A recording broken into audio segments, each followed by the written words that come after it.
بسم اللہ الرحمن الرحیم۔ ٹوائلٹ جاتے وقت ہم موٹے طور پر کچھ غلطیاں کر جاتے ہیں جس کی وجہ سے ہمارے گھر برباد ہو جاتے ہیں اور ہمیں بہت ساری بیماری پریشانیوں کا سامنا بھی کرنا پڑتا ہے۔ لیجیے ناظرین، آج ہم آپ کی خدمت میں ٹوائلٹ جانے کے ٹائم میں جو موٹی موٹی غلطیاں ہم سے سرزد ہوتی ہے ان کو مینشن کروں اور اس کا حل کیا ہے، یعنی جس سے ہمارے گھر میں پریشانی اور تکلیف نہ آئے، اس کا حل انشاءاللہ میں آپ کے روبرو پیش کرنے کی کوشش کروں گا۔ آپ سے گزارش ہے کہ آخر تک ویڈیو کا ملاحظہ کریں، اگر اچھی لگے تو دوسروں تک شیئر بھی کریں۔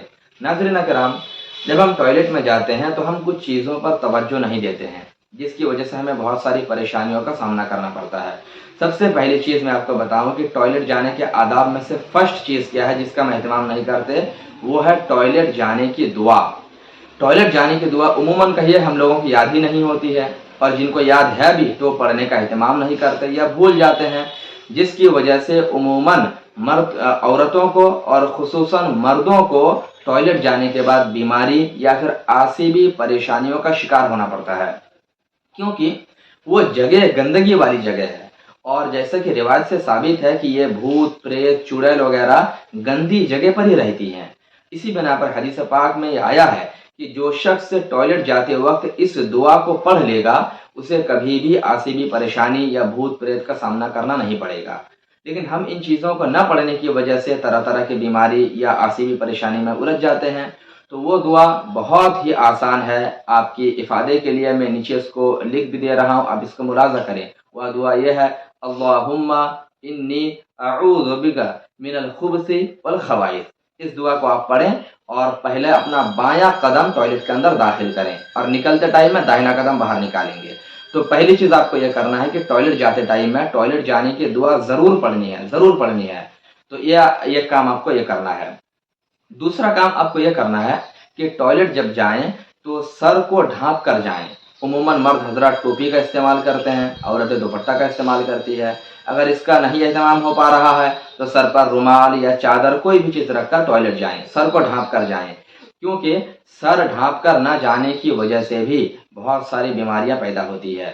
کتابوں میں آیا ہے کہ عموماً عورتوں کے سر کے بال جو جھڑتے ہیں اس کے بارے میں بعض ریسرچر حضرات نے، محققین نے لکھا ہے کہ عورتوں کے بال جھڑنے کی بہت بڑی وجہ یہ ہے کہ وہ جب ٹوائلٹ میں جاتی ہے تو وہ سر کو ننگا کر کے جاتی ہے، سر پر کچھ دوپٹہ نہیں رکھتی ہیں، جس کی وجہ سے وہ بال جھڑ جاتے ہیں۔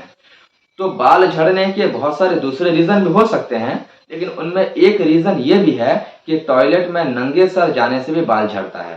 ایک دوسری بیماری یہ بھی پیدا ہوتی ہے جو ہمارے علماء نے لکھا ہے کہ ٹوائلٹ میں ننگے سر جانے سے نسیان کی بیماری پیدا ہوتی ہے، یعنی بھولنے کی۔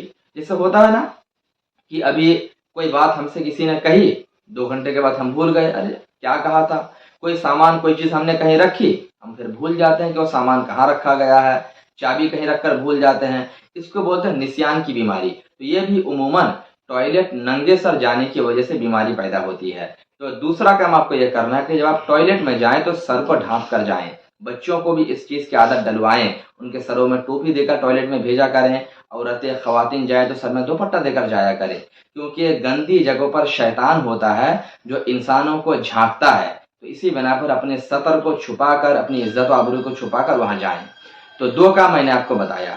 تیسرا کام آپ کو یہ کرنا ہے کہ جب آپ ٹوائلٹ کے لیے جائیں تو قبلہ کی طرف نہ آپ کا چہرہ ہو اور نہ ہی آپ کی پیٹھ ہو، یعنی آپ کی سیٹ جو ہے، ٹوائلٹ کی سیٹ اس پوزیشن پہ ہونا چاہیے کہ وہ ہمارے ہندوستان کے لحاظ سے اتر دکھن میں ہو۔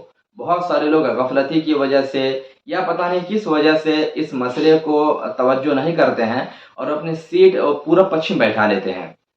اس کا نتیجہ یہ ہوتا ہے کہ جب وہ ٹوائلٹ کے لیے بیٹھتے ہیں یا تو قبلہ کی طرف ان کا چہرہ ہوتا ہے یا پھر ان کی پیٹھ پڑ جاتی ہے، تو اس سے بہت بڑا گناہ بھی ہوتا ہے، کعبہ شریف اور کعبۃ اللہ کی توہین بھی ہوتی ہے، کیونکہ حدیث پاک میں صاف صاف آیا ہے لا یستقبل القبلۃ ولا یستدبرها، یعنی قبلہ کی طرف نہ پیٹھ کرو نہ چہرہ کرو، استنجا کے ٹائم میں، پاخانے کے ٹائم میں۔